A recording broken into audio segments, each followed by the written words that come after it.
हाँ,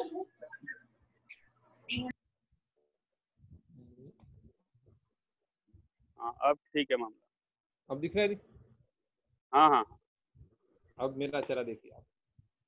अब शायद सही नजर आ रहा होगा। बिल्कुल। मैं थोड़ा सा और सही करता हूँ क्योंकि लैपटॉप भी करना है जी। अब देखिए, सभी का स्वागत है आज के व्याख्यान में। मैं आपको सबसे पहले परिचय दे देता हूं उनके जुड़ने तक, जब तक वो जुड़ते हैं। सुवर्ता विनोद जी, मैंने वीडियो शेयर किया था, शायद आपने सबने देखा हो, मुझे उम्मीद है। नहीं तो मैं आपको बता दूं, सुवर्ता विनोद जी जो है 20 साल पहले, जो आज हम सोच रहे हैं शिक्षा में समस्याएं हैं, हमें शिक्षा में कुछ बदलाव की जरूरत है, लेकिन उन्होंने 20 वर्ष पहले ही ये विचार किया था भी शिक्षा में बदलाव की आवश्यकता है। तो इसको ध्यान में रखते हुए अपने बच्चों को 20 साल पहले ही तय कर लिया था कि हमने स्कूल नहीं भेजना। तो उन्होंने अपने बच्चों को 20 साल पहले ही स्कूल ना भेजने का निर्णय लिया और उन्होंने अपने बच्चों को बिना स्कूल भेजे ही घर पर रह के ही उन्हें शिक्षित किया। शास्त्रों का अध्ययन उन्होंने किया है। वर्तमान में वाराणसी के अंदर वो अपने गुरुजी के साथ शिक्षा के लिए कार्य करने के लिए एक आश्रम का निर्माण कर रहे हैं, और आज भी जो वो जुड़ेंगे वो हमसे वाराणसी से ही जुड़ेंगे। उनका जो एक तो जीवन का अपना अनुभव जो उन्हें बच्चों के साथ जिया, कि हम अगर मान लो बच्चों को हम सोचते हैं भी घर रहेंगे तो उन्हें क्या पढ़ाया जाएगा, सिलेबस क्या होगा, उसके एग्जाम कैसे लिए जाएंगे, उन्हें बुक्स कौन सी पढ़ाई जाएं, तो ये चीजें दिमाग में आती भी घर रखने के बाद हम ऐसा कैसे कर सकते हैं। तो जो उन्होंने किया अपने जीवन के अनुभव के साथ, क्योंकि उनका जीवन का अनुभव है जो उन्होंने जिया है, तो वो एक तो अनुभव हमें मिलेगा। दूसरा, वो शिक्षा के क्षेत्र में उन्होंने शास्त्रों का, वेदों का काफी अच्छा अध्ययन किया है, और उसी अध्ययन के आधार पे वो भारतीय शिक्षा को लाना चाह रहे हैं और जिसके लिए वो काम कर रहे हैं। तो जब एक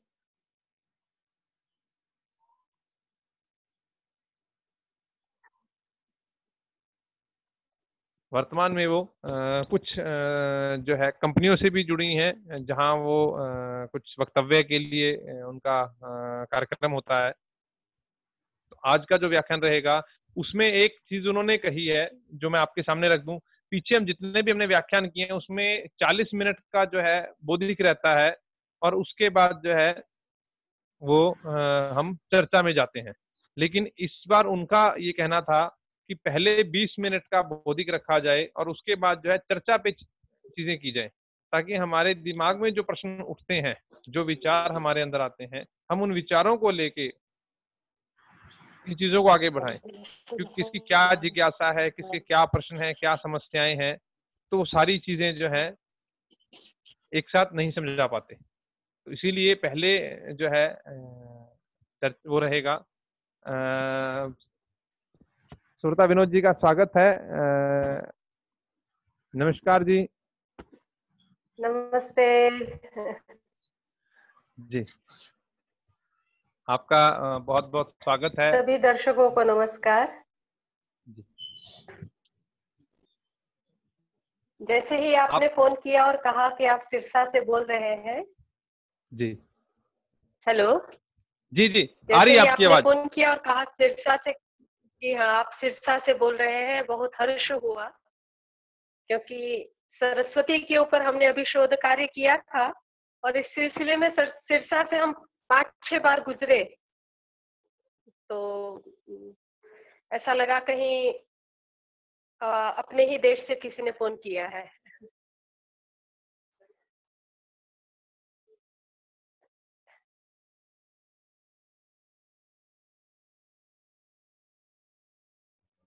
जी, ऐसा है, मैंने जो पीछे अपने चर्चा की थी भी हम 20 मिनट का जो है आपका चर्चा रहेगी, और उसके बाद जो है हम उसको प्रश्नोत्तरी में करेंगे। जी, तो आपसे अनुरोध है, मैंने आपका परिचय जो है आपके आने से पहले ही रख दिया है, ताकि कुछ समय हमें और मिल पाए आपको सुनने का, ठीक है, तो हमने समय बचाया है। तो इसीलिए आपसे ठीक। अनुरोध है कि हम अपना विषय वक्तव्य, प्रारंभ करें। जी जी, अपना वक्तव्य विषय प्रारंभ करें। ठीक। जी जी। मैं भी आधुनिक जिस प्रकार से जीवन होता है उसी प्रकार का जीवन यापन मैंने किया, और मैं मैनेजमेंट कंसल्टेंसी करती थी। उसी दौरान ये अनुभव हुआ कि नहीं, ये जीवन जो है एक उलझन से भरा हुआ है, और इसीलिए एक नए जीवन की या एक प्रकार से सुलझे हुए जीवन की खोज में ये यात्रा मैंने शुरू की। और इस यात्रा में जो कुछ अनुभव है उन्हीं के आधार पे मैं आपसे आज वार्ता कर रही हूँ।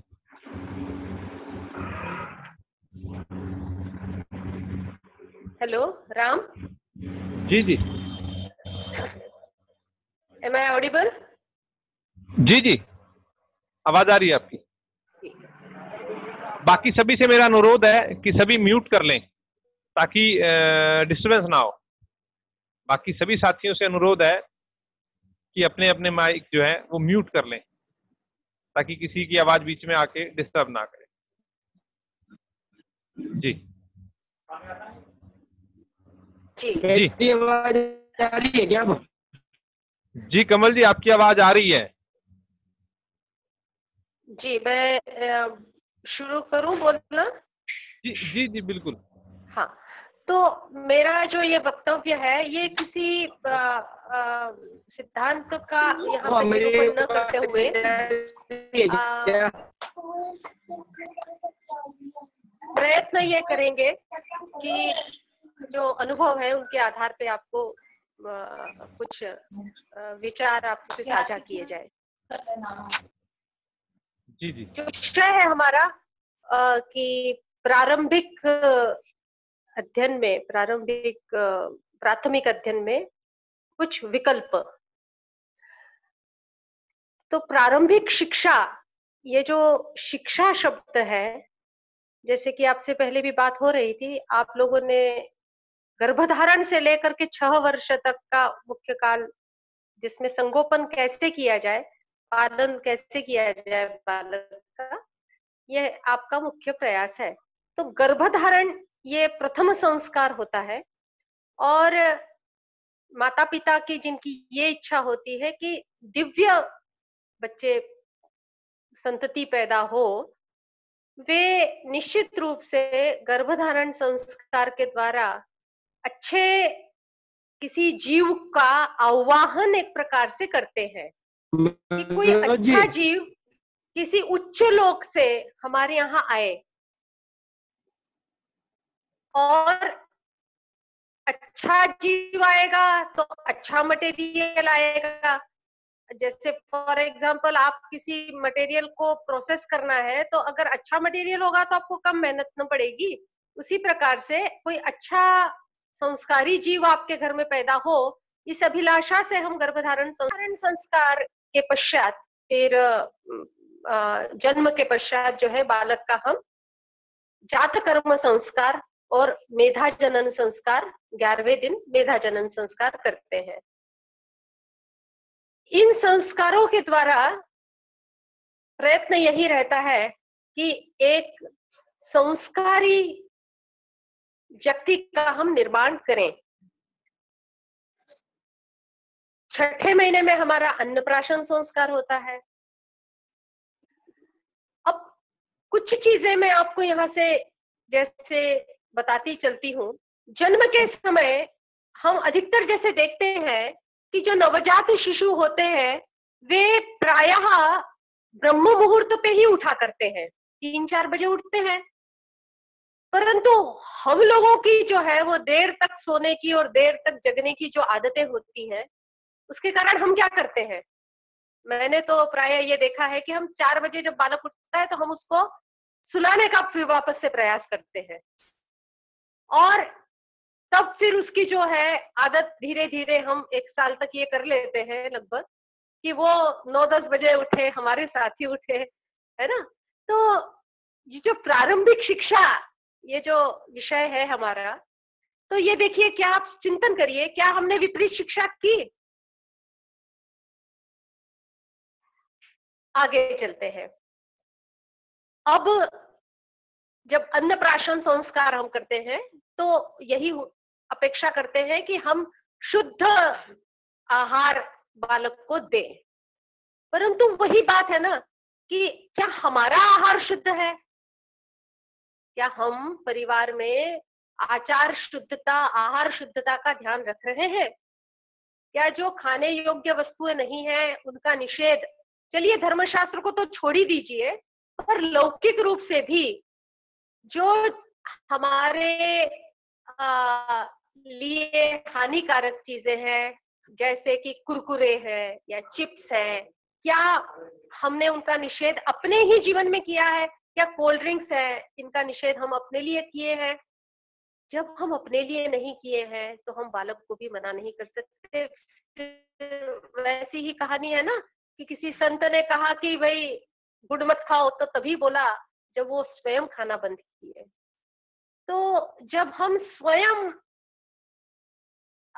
इस प्रकार का जीवन जिएंगे तो ही हम इस प्रकार की शिक्षा बालक को दे सकेंगे।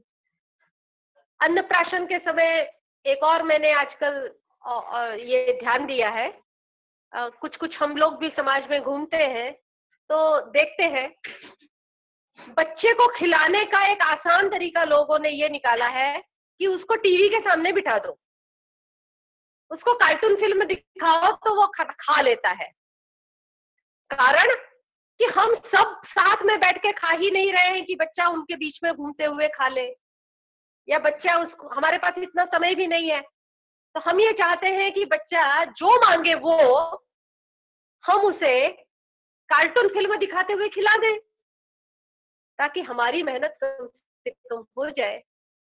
परंतु फिर वही बात है कि क्या हम सही शिक्षा दिए?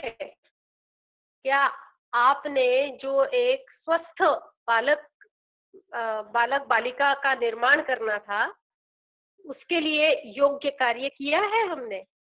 क्योंकि अगर शरीर ही स्वस्थ नहीं होगा, मन स्वस्थ होना अत्यंत दुष्कर हो जाएगा, और विचारों की स्वस्थता तो फिर बहुत ही ज्यादा दुष्कर हो जाएगी। तो अन्नप्राशन संस्कार मान लो हम कर भी दें, परंतु हम बालक को जो खिला रहे हैं, कुछ ही महीनों में, कुछ ही साल में, 1 साल 1.5 साल में ही बालक लोग ये कहने लग जाते हैं कि अरे नहीं, ये तो कुरकुरे के बगैर मानता ही नहीं, ये तो चिप्स के बगैर मानता ही नहीं। अरे कुरकुरे चिप्स को इंट्रोड्यूस किसने किया? अगर आप उसे नहीं दिखाते तो क्या वो अपने आप से जान जाता है इन चीजों को? हमने भी, जैसे हमारा बालक है, हमने उसको नहीं खिलाई ये सब चीजें, तो उसको लेकर के हम पूरे देश में भ्रमण किए, और उसने कभी ये नहीं कहा कि मुझे ये खाना है या ये चीज मुझे चाहिए, क्योंकि जब हम ही नहीं खाते थे, हमने उसको खिलाते भी नहीं थे, तो उसको ये, उसके प्रति रुचि भी नहीं थी, उसको ज्ञात भी नहीं हुआ। जब वो बहुत बड़ा हो गया, 15 साल का वगैरह, और जब गुरुकुल से बाहर चला गया, तो उसके पश्चात उसकी मर्जी है, फिर उसको भी अच्छे बुरे का ख्याल हो गया, तो वो थोड़ा बहुत खाया भी शौक के लिए, और फिर उसको तब तक ये विचार दृढ़ हो चुके थे कि नहीं, ये चीजें स्वास्थ्य के लिए अच्छी नहीं है, तो वो फिर अपने आप उसने कम कर दिया या लगभग छोड़ ही दिया। तो ये चीजें मैं आपसे इसलिए साझा करना चाहती हूँ कि प्रारंभिक शिक्षा या प्राथमिक शिक्षा में सिर्फ हम किताब लेकर के पढ़ाए, उसको लिखना आ जाए, उसको पढ़ना आ जाए, उसके पहले उसके हमें विचार की शुद्धता, क्योंकि लिखने पढ़ने से कोई पढ़ा लिखा नहीं मान लेना चाहिए, क्योंकि उसके विचार की शुद्धता, उसके व्यक्तित्व की सुलझा हुआ व्यक्तित्व, यही हमारा अगर उद्देश्य हो, तो इन चीजों का फिर हमें ध्यान रखना होगा कि हम उसको किस प्रकार का आहार दे रहे हैं, क्योंकि जैसी रोटी जैसा खाते हैं हम, वैसा ही हमारा मन बनता है। क्योंकि अभी तो वो एक रोटी है, पर जिस समय मैं उसको खा लेती हूँ तो वो मेरा ही एक अंग बन गया, मेरे ही शरीर का हिस्सा, मेरे ही अस्तित्व का हिस्सा बन गया ना। इसलिए हम बहुत जोर देते हैं कि हम क्या खाएं, कैसे पकाएं और कब खाएं, कहाँ बैठ के खाएं इत्यादि पे। तो इन चीजों का हमें अध्ययन स्वयं करना चाहिए, सीखना चाहिए, अपने आचार में लाना चाहिए। उसके बाद बच्चा अपने आप सीखता है, उसको ऐसे नहीं सिखाने की जरूरत पड़ती है, क्योंकि सीखना जो है वो लेक्चर के द्वारा बहुत कम हुआ करता था, स्कूल में जाकर के नहीं हुआ करता था। स्कूल में जाकर के नहीं हुआ करता था, ये अधिकतर देख करके ही हुआ करता था। हम भी जो आसपास देखते हैं वैसा ही तो हम सीखते हैं। इसलिए हम ये कोशिश करें कि हमारा जो आचार हो वो शुद्ध शुद्ध करते चले, बच्चा अपने आप सीखता चला जाता है। अब आती है बात एक और, यहाँ पर आपको बताना चाहूंगी भाषा। देखिए, बच्चा जन्म से पहले ही सुनता है, गर्भ से ही वो सुनता है। अभिमन्यु की कथा जो हमने सुन रखी है, प्रहलाद की कथा जो हमने सुन रखी है, तो इनमें जो गर्भ में बालक ने सुना और सीखा, तो इसीलिए गर्भ से ही हम ये कोशिश करते हैं ना कि गर्भवती स्त्री अच्छी पुस्तकें पढ़े, अच्छे चित्रों को देखे इत्यादि, क्योंकि वैसे ही मन बालक का, बच्चे का भी बन रहा है। तो उसी प्रकार से जन्म के पश्चात भी हमें पूर्ण रूप से ये प्रयास कर रहे हैं हम कि हम ऐसी भाषा का उपयोग करें जिससे कि एक संस्कारी, एक सज्जन व्यक्ति की उत्पत्ति या निर्माण हम कर रहे हैं।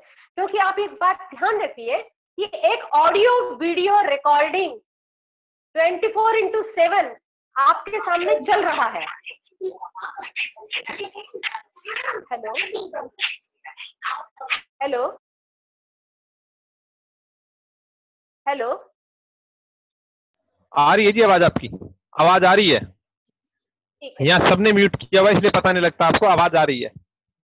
चलिए ठीक है, बस आप कुछ ऐसा इशारा करते रहिए तो मुझे समझ में हाँ, आएगी आप नहीं आवाज आ रही है, वो हमने सबने म्यूट किया हुआ है ताकि डिस्टर्बेंस ना हो, इसीलिए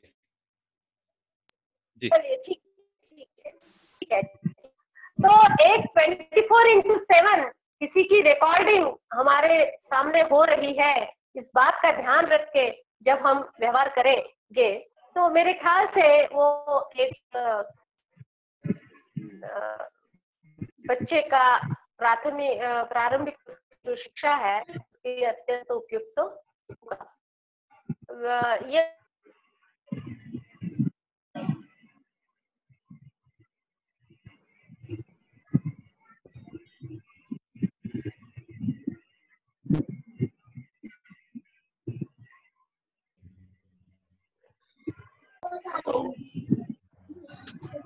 जी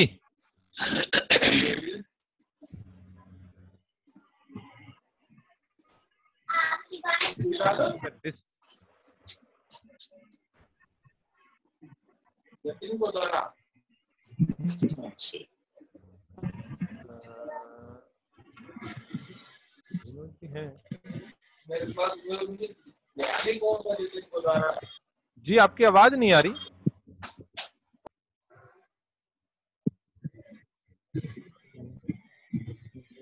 फोटो आ रही है? हाँ जी, अब आ रही है? मेरी आवाज आ रही है क्या मनोज जी? जी अब आ रही है, अब आ रही है जी, आ रही है जी आवाज जी। अब इसलिए अच्छी भाषा का, अच्छे उच्चारों का बहुत महत्व होता है। हमने जैसे गुरुकुल में बालक आता है और अध्ययन चालू होता है तो हम देखते हैं कि जिनके घरों में उच्चारण शुद्ध होता है, थोड़े बहुत सायं प्रातः के स्तोत्र इत्यादि पढ़ा करके उच्चारणों को शुद्ध करवाना पड़ता है।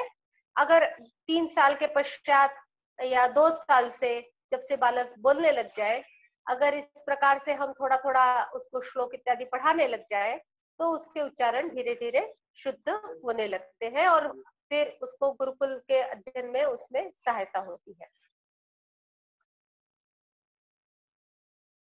जब अन्नप्राशन संस्कार और उसके बाद 3 साल के ऊपर हम लोग चूड़ा कर्म या चौल जिसको कहते हैं, मुंडन कहते हैं जिसे, वो संस्कार करते हैं। लगभग जन्म से 3 साल तक बालक जो होता है वो मुख्यतः माता के पास होता है, और इसी काल के अंदर उसे शौचाचार यानी क्या कहाँ पर जो है मलमूत्र विसर्जन करना है, किस प्रकार से करना है इत्यादि का हम उसको शिक्षा देते हैं।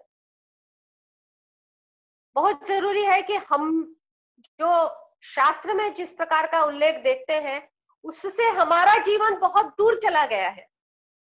अर्थात छोटी सी चीज है, खड़े खड़े मूत्र विसर्जन, ये शास्त्र में अत्यंत निषिद्ध है और हम सभी उसी प्रकार से आज व्यवहार कर रहे हैं। तो कुछ तो हम शास्त्र से दूर हो चुके हैं ऑलरेडी, पर अब जो भी शौचाचार अब हमारा हो सामाजिक रूप से कम उसका हम बालक से अच्छे से उसका ट्रेनिंग करें, यही एक और शिक्षा उसको इस समय मिलती है। और उसके पश्चात फिर शुरू होता है उसका सोशलाइजिंग, जिसमें पूरे परिवार के साथ वो मिलता है, और इसमें फिर जो दूसरे आचार होते हैं, जैसे बड़ों से कैसे व्यवहार करना है, कैसे उठना बैठना, कहाँ बैठ करके खाना, किस प्रकार से फिर हाथ धोना इत्यादि, ये हम करते हैं। मुख्य उद्देश्य इसमें यह है कि बालक को 8 साल तक हमें गुरुकुल में भेजना है। गुरुकुल में जाने का अर्थ होता है कि बालक या बालिका जो है वो 8 साल की उम्र में स्वतः अपना कार्य करने में समर्थ हो और गुरु की कुछ सेवा भी कर सके। अर्थात कम से कम अपने कपड़े धोने लायक, अपनी थाली मांजे, अपना बिस्तर उठाए, इतना तो कम से कम वो स्वयं करे। और जो गुरुकुल के छोटे मोटे काम होते हैं, जैसे छोटा बच्चा होता है, 8 साल का बालक होता है, मैं आप लोगों की अगर इच्छा हो तो यहाँ पर हमारे पास अभी है, हम आपका परिचय उनसे भी करा सकते हैं, आप देख सकते हैं बच्चे कैसे छोटेपन से ही कार्य करने लग जाते हैं। हमारे पास हमारे एक हमारा बच्चा और हमारे मित्र के 2 बच्चे हमारे साथ रहे, हम लोगों ने इनका अध्यापन किया। हमने देखा कि हम नदी पे ही नहाते थे, नदी से ही पानी लेकर के आते थे, लकड़ी भी लाते थे, और 10 साल की उम्र में हमारे ये सारे ही बच्चे चूल्हा चला करके रोटी तक बना लेने की सामर्थ्य रखते थे। तो इतना इन बच्चों को आया, और इसमें कोई मुझे नहीं लगता हमारी विशेषता है या बच्चों की विशेषता है, इसमें सिर्फ जीवन शैली की विशेषता है कि इस प्रकार का जीवन जीने के लिए हमें स्वयं को अपने लिए अपना झोंकना पड़ेगा। हम ये चाहें कि नहीं, हम तो अर्थोपार्जन पैसा कमाने में लगे और फिर बच्चे को ऐसी शिक्षा देने के लिए हम किसी और स्कूल में ज्यादा फीस दे करके भेज दें, तो ये नहीं हो सकता और ऐसा करना भी नहीं चाहिए, क्योंकि फिर आपके और आपके बच्चे के जीवन में इतनी खाई हो जाएगी कि आप उसको एक परिवार नहीं कह सकेंगे। इसलिए अगर इस प्रकार का जीवन, एक समग्र जीवन जिसको हम कहते हैं प्रकृति के अत्यंत नजदीक, क्योंकि मेरा अपना अनुभव यह है कि जितना हम प्रकृति के नजदीक रहेंगे उतना हमारी शिक्षा स्वतः हो जाती है। प्रकृति हमें अपने आप बहुत कुछ सिखाती है। हमें जैसे हमारे बच्चों को ये नहीं सिखाना पड़ा कि दिशाएं कौन कौन सी हैं। जैसे आजकल मैं तीसरी चौथी के बच्चों का भी सिलेबस पढ़ती रहती हूँ, तो we wear woollen clothes in winters and we wear this type of clothes in summer. तो बच्चा उसको रटता रहता है, उसको लिख के रटता रहता है। अरे ये कोई पढ़ने वाली चीज है, ये कोई रटने वाली चीज है? अरे गर्म कपड़े पहनते हैं हम ठंड में, ये कोई रटने वाली चीज है क्या? स्कूल में भेजते हैं बच्चा इंग्लिश मीडियम स्कूल, क्यों? क्योंकि आप इंग्लिश बोलना सीखते। अरे हमने भी बच्चों को, हमारे बच्चों को इंग्लिश हम बोलते हैं, अपने आप सुनते हैं, अपने आप बोलते हैं। अब जैसे हम लोग हैं, हम मराठी भाषी हैं, हमारे जो मित्र के बच्चे आए वो तेलुगु भाषी हैं, हम रहते गुजरात में थे, तो हमारे बच्चों को बाहर घूमते थे तो गुजराती भी आती है, हम घर में मराठी बोलते हैं तो मराठी भी आती है। वे तेलुगु भाषी थे, इसलिए हमारे बालक को भी तेलुगु आ गया, वो उन तेलुगु भाषी बच्चों को मराठी आ गया। संस्कृत तो अपने आप ही आ गया, पढ़ते थे तो इंग्लिश और संस्कृत इस प्रकार से आ गया। तो 4-5 भाषाएं हमारे बच्चों को आ गई सुन सुन के, और कुछ भी नहीं। तो ये एक जीवन की जो शैली है, एक ये प्रकृति की सन्निधि में हमने बच्चों को रात में जैसे बाहर है तो तारे दिखाए, नक्षत्र दिखाए, फिर चंद्रमा कैसे बढ़ रहा है, कैसे घट रहा है, अमावस्या पूर्णिमा क्या होती है, उत्तरायण दक्षिणायन क्या होता है, हवाएं किस दिशा में चलती हैं, और किस प्रकार से मानसून आता है, इत्यादि ज्योग्राफी है, फिजिक्स है। ये चीजें हम बच्चों को अपने आप धीरे धीरे, बच्चे प्रश्न करते हैं, हम उन्हें प्रकृति के सन्निधि में सिखाते रहते हैं। तो मुझे लगता है कि हम जो सिखाते हैं वो डाइजेस्ट होता जाता है, और वो उनका प्रश्न के उत्तर के रूप में जब उन्हें मिलता है तो वो एक याद करो, रटो, परीक्षा दो वाली बात रह नहीं जाती, जिससे कि जीवन में एक आनंद और स्वस्थ वातावरण निर्माण होता है, एक पढ़ा लिखा बच्चा बनता है, न कि एक क्लर्क का निर्माण होता है। क्योंकि आज की जो शिक्षा पद्धति है वो एक क्लर्क निर्माण करने वाली है, कि तुम इधर से टीपा मारो, उधर उतारो, ये किताब में से यहां से वहां तक लिख डाल, आज किताब नहीं है तो इंटरनेट पे से ये सर्च करो, यहां से यहां कॉपी पेस्ट करो। तो इस प्रकार से हम एक सोचने समझने वाला व्यक्ति निर्माण कर रहे हैं कि हम एक मिनट, हाँ राम, इसको परोस को, ये बच्चा सोने के लिए जा रहा है, बिल्कुल। हाँ, इसको नहीं, इसको भोजन कराओ।